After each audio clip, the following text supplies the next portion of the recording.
وہاں پر اور بھی بہت سی لڑکیاں تھیں، لیکن اس کی والدہ جب بھی انٹرویو لیتی تو لڑکیوں کو ریجیکٹ کر دیتی۔ جب میری باری آئی تو کہنے لگی، تم کیا کر سکتی ہو؟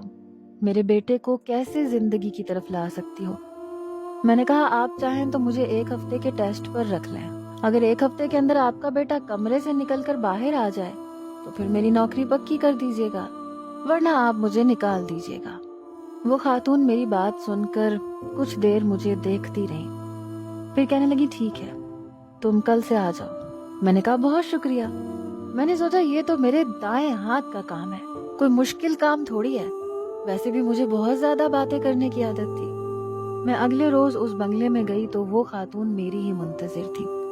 کہنے لگی میرا بیٹا سامنے کمرے میں ہے، میں چاہتی ہوں کہ ڈائریکٹ تم کمرے میں جاؤ۔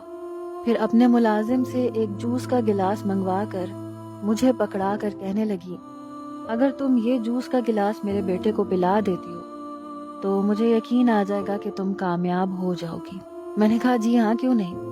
میں نے جوس کا گلاس لیا اور کمرے پر دستک دی، ساتھ ہی کمرے کا دروازہ کھول کر اندر چلی گئی۔ وہ جو کوئی بھی تھا کھڑکی سے باہر دیکھ رہا تھا، میری طرف اس کی پشت تھی۔ کہنے لگا ایک تو میری ماں کو چین نہیں ہے، کوئی لڑکی بھیج دی ہوگی کیئر ٹیکر کے نام پر جب میں کہہ چکا ہوں کہ مجھے کسی لڑکی کی ضرورت نہیں ہے، میرے کمرے میں کوئی لڑکی نہ آئے تو کیا تکلیف ہے؟ دیکھو لڑکی تم جو کوئی بھی ہو میرے کمرے سے باہر نکلو۔ ابھی بھی اس کی میری جانب پشت تھی، بڑے غصے سے کہہ رہا تھا۔ میں نے کمرے کا دروازہ بند کیا اور میں اس کے پاس آ گئی۔ میں نے کہا دیکھیں میری بات سنیں، میں بہت مجبور لڑکی ہوں اور مجھے نوکری کی اشد ضرورت ہے۔ میری بیمار ماں گھر میں رہتی ہے اور آج کل اس کی دوائیاں بھی ختم ہیں۔ دیکھیں پلیز آپ اپنی والدہ سے کہہ دیں کہ میں آپ کو پسند ہوں اور آپ مجھے کیئر ٹیکر رکھنا چاہتے ہیں۔ میری بات سن کر جیسے ہی اس نے اپنی ویل چیئر سیدھی کی اور میری نظر اس کی شکل پر پڑی تو میری آنکھیں حیرت سے کھلی تھیں۔ وہ بھی مجھے حیرت سے دیکھنے لگا۔ گردن پر کالر چڑھا ہوا تھا، وہ تو وہی تھا، وہ گاڑی والا۔ اسے ہوا کیا تھا؟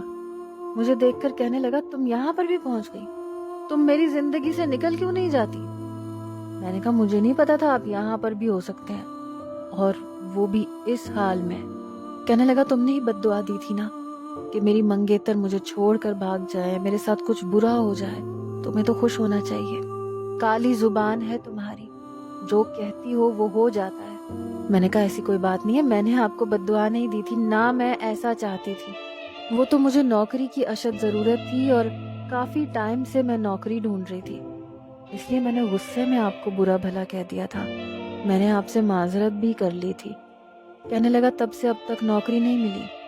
میں نے جان بوجھ کے جھوٹ بول دیا، میں نے کہا نہیں ملی۔ پھر میں آنکھیں رگڑنے لگی تاکہ اسے لگے میں رو رہی ہوں۔